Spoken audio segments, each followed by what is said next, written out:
Qual a importância dos rankings jurídicos para a reputação e geração de negócio dos escritórios?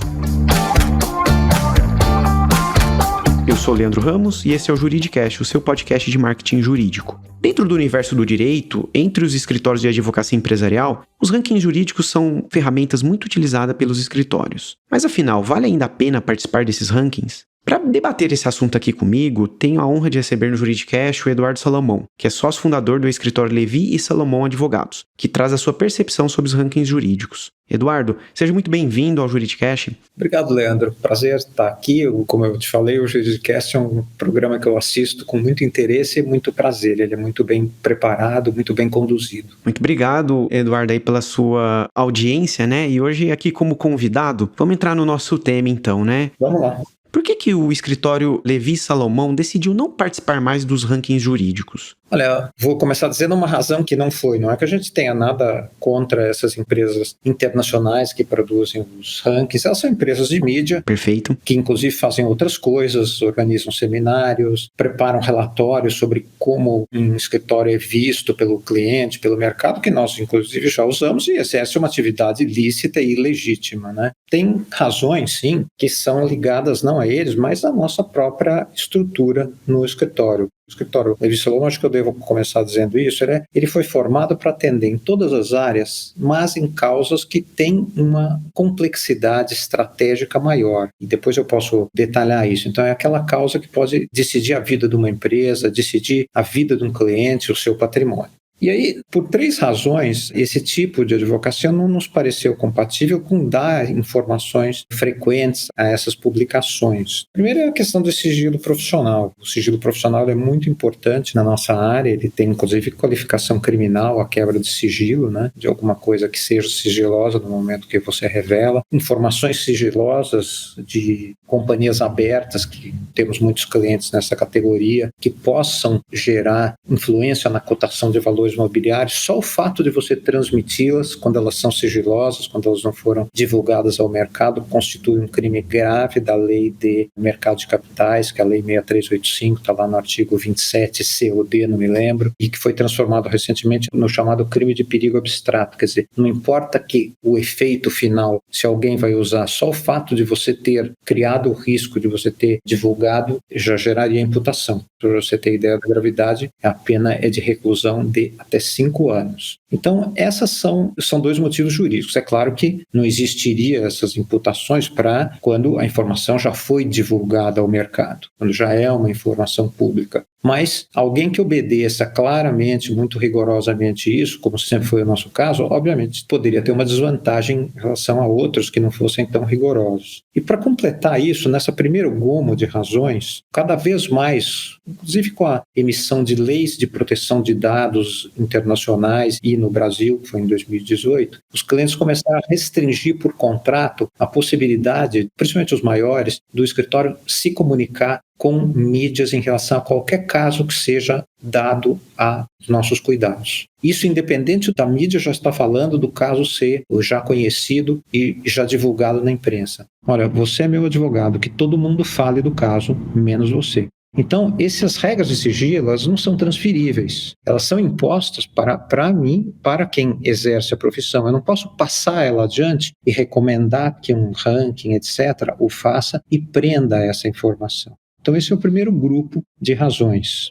Tem um segundo grupo de razão que é administrativa, né? Eu posso depois dar o contexto mais fácil, mas a nossa vida é limitada, o nosso tempo é limitado, os nossos recursos financeiros são limitados e tudo isso tem um custo. Quando eu estou aplicando essas coisas numa determinada atividade, que seja um ranking, etc., eu não estou aplicando o meu tempo, principalmente, em outras coisas que eu poderia estar fazendo. Então, o tempo que passa, ele tem uma característica, ele nunca volta. Com certeza, principalmente para prestadores de serviço, né, Eduardo? Que no fim vocês estão, no limite, vendendo o tempo de vocês, né? Exatamente. É a questão, Leandro, do custo de oportunidade, né? E aí, pensando, quer dizer, teve épocas que uma parte enorme do nosso tempo era gasto, do tempo da equipe de comunicação do escritório, a Priscila é uma integrante, a Heloísa, que está aqui conosco também, ele era gasto em preencher esses formulários, porque essas publicações se multiplicam, né? Quando esse tempo pôde ser ocupado por outras coisas, a gente viu resultados muito bons. Quer dizer, por exemplo, o nosso LinkedIn, que é uma maneira de comunicação, sempre usando, triplicou o número de usuários e continua crescendo muito rápido. Acho que a gente faz a métrica, é o que mais crescimento tem em serviços de advocacia. Alta taxa de engajamento também. Teve temas de promoção institucional para o escritório aparecer de uma maneira individualizada numa exposição que é dos autógrafos do Pedro Corrêa do Lago, que a gente patrocinou fora do Brasil, vai patrocinar aqui no Brasil, patrocinou a edição do livro, que é uma exposição que a gente quer que seja generalizada, facilmente acessível, com autógrafos de personalidades históricas. Eu estou escrevendo um livro junto com o Fábio Rodarte, que é nosso colega de escritório, com o professor Pier Paolo Bottini, ilustre advogado criminalista. Então, sobre criptomoedas, são várias coisas que nós lançamos o Instituto Levi Salomão, que é um instituto de apoio social para causas, apoio à minimização da pobreza, à velhice necessitada. Ele também apoia o Departamento Jurídico 11 de Agosto, uma série de outras iniciativas que são da área jurídica, o Instituto de Defesa do Direito de Defesa. Tudo isso a gente fez e aplicou energia que talvez não estivesse disponível se estivesse sendo absorvido por essa atividade. Perfeito, Eduardo. Então, diante de tudo que você me contou aqui, ao seu ver, qual que é a importância dos rankings jurídicos, né, em pleno ano aí de 2021, que a gente tem um LinkedIn, como você mencionou, que no caso o escritório tem crescido bastante. Então, qual que é a importância desses rankings para a construção de reputação de um advogado ou escritório?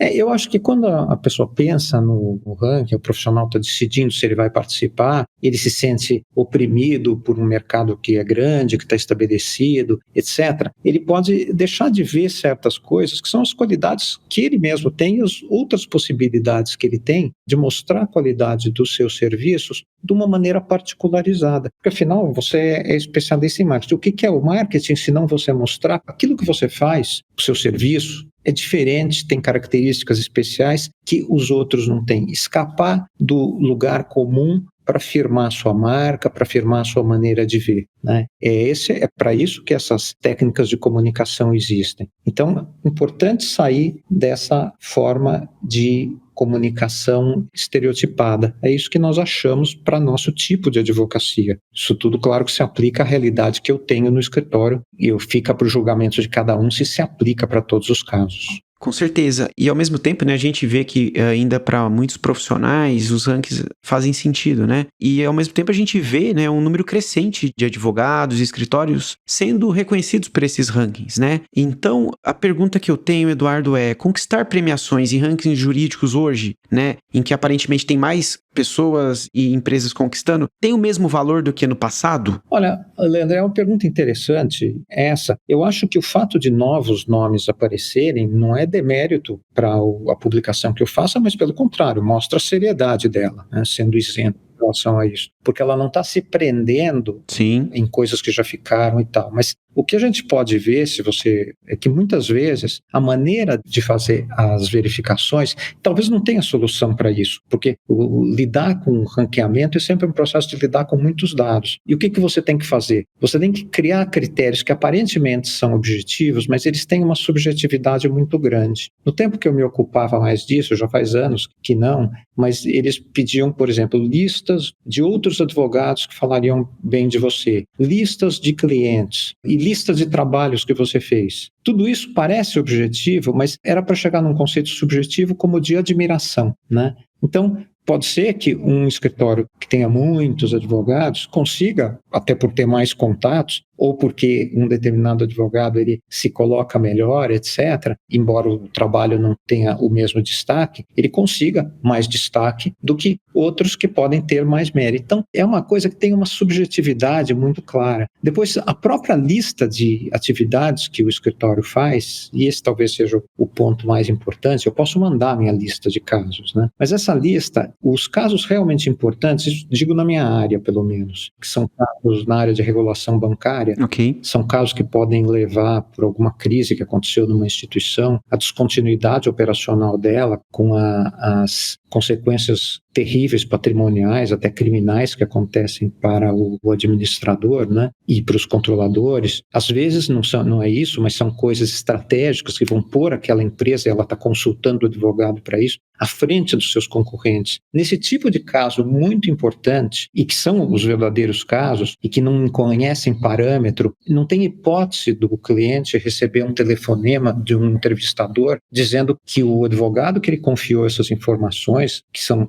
tão importantes, falou de qualquer maneira do assunto com ele e deixar ele pensando em que grau de profundidade o assunto foi falado, entendeu? Então esse é um outro ponto dessa natureza que impede, que foi muito importante para a gente não participar disso. O que eu sinto é, essas publicações, elas conseguem capturar um tipo de trabalho, mas geralmente é aquele trabalho que se repete. Então na área bancária, financiamentos que são feitos para que o advogado dê uma opinião legal e que seguem mais ou menos o mesmo padrão. Pode ser operações societárias que seguem mais ou menos o mesmo padrão, mas as verdadeiras grandes causas que vão para a nossa área, elas não estão ali. Perfeito, Eduardo. E você comentou sobre a questão do envolvimento, né, do esforço que o escritório tem para participar dos rankings, né? E a gente sabe que a participação nesses rankings envolve diferentes investimentos ou ainda custos, né, dependendo da perspectiva que a gente escolhe, né? E no caso de vocês chegaram a avaliar qual que era o montante gasto pelo escritório, seja monetário ou até de tempo, para participar dos rankings? É outra boa pergunta, Leandro. Vou pensar na tradução primeiro monetária. O custo, se pegasse mais ou menos os advogados que participavam, remuneração da equipe de profissionais,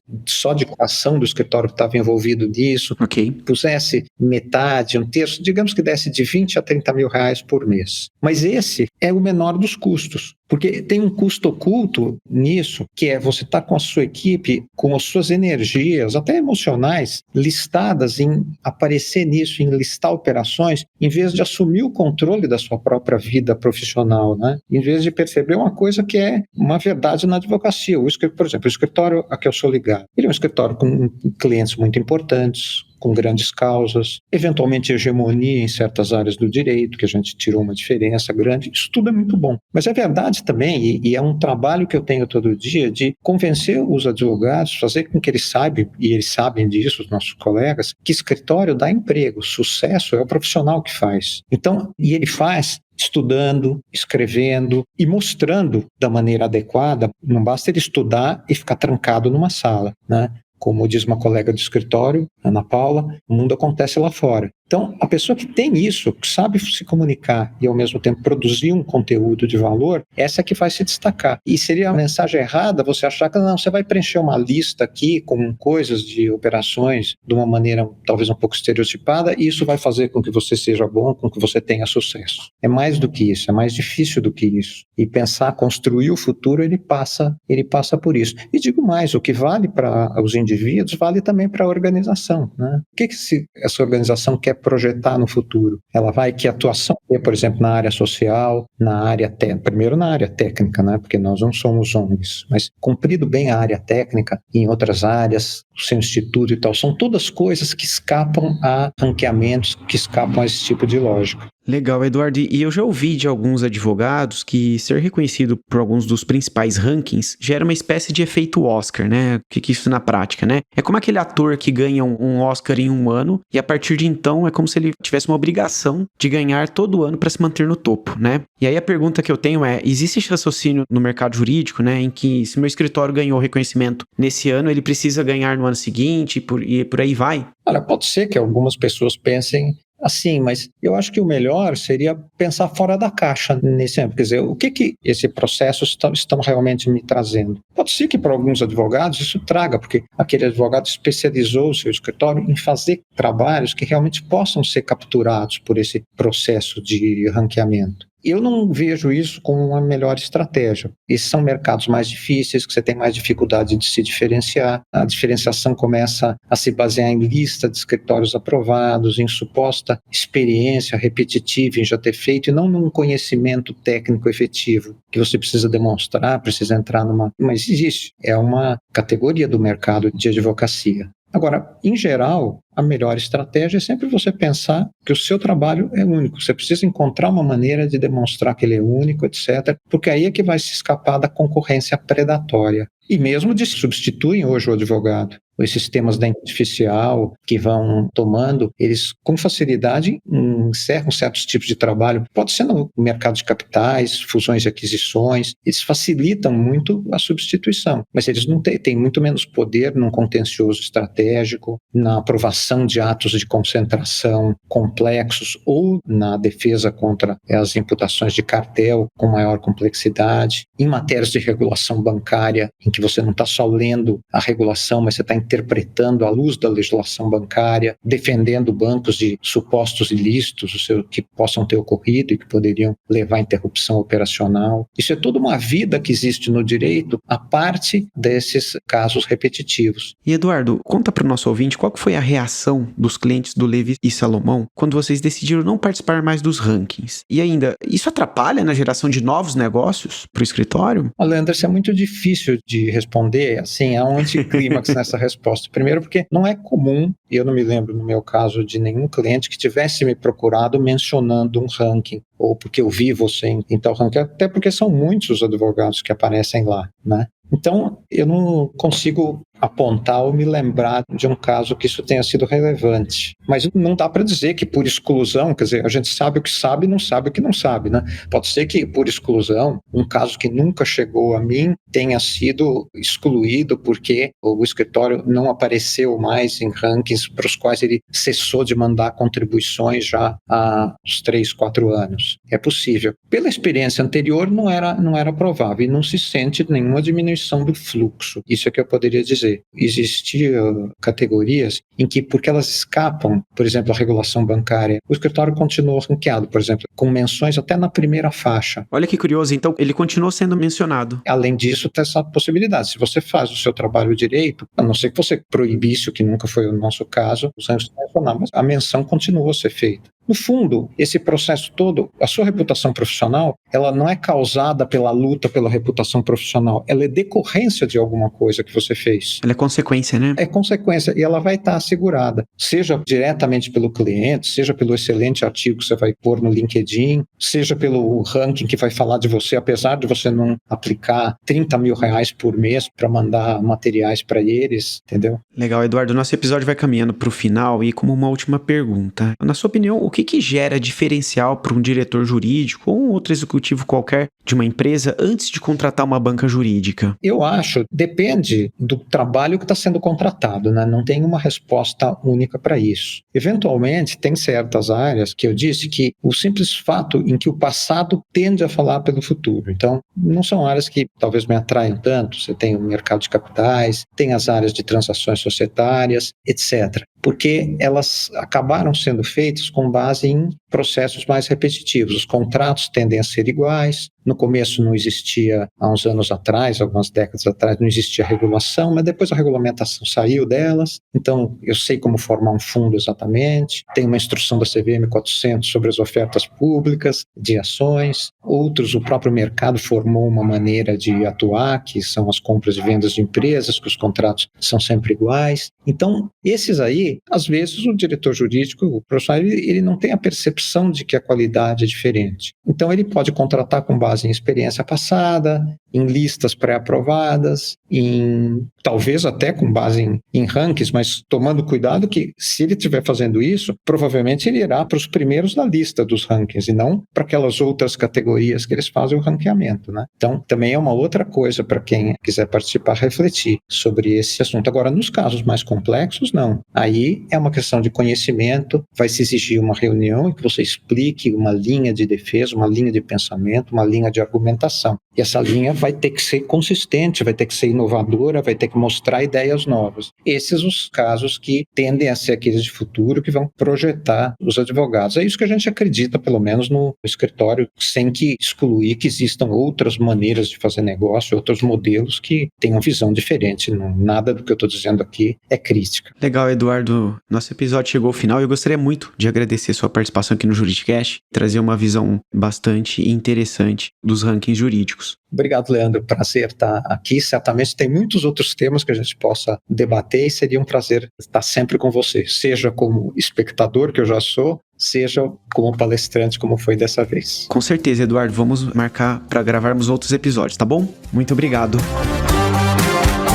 Gostou desse podcast? Então compartilhe o episódio nas redes sociais e acompanhe o Juridicast, produzido pela agência Javali, especialista em marketing jurídico. Vale lembrar que este é o último episódio da 8ª temporada do Juridicast. Vamos dar uma pausa nas próximas 3 semanas e retomamos no dia 4 de agosto, às 7 da manhã, com a 9ª temporada, repleta de novidades. Até breve.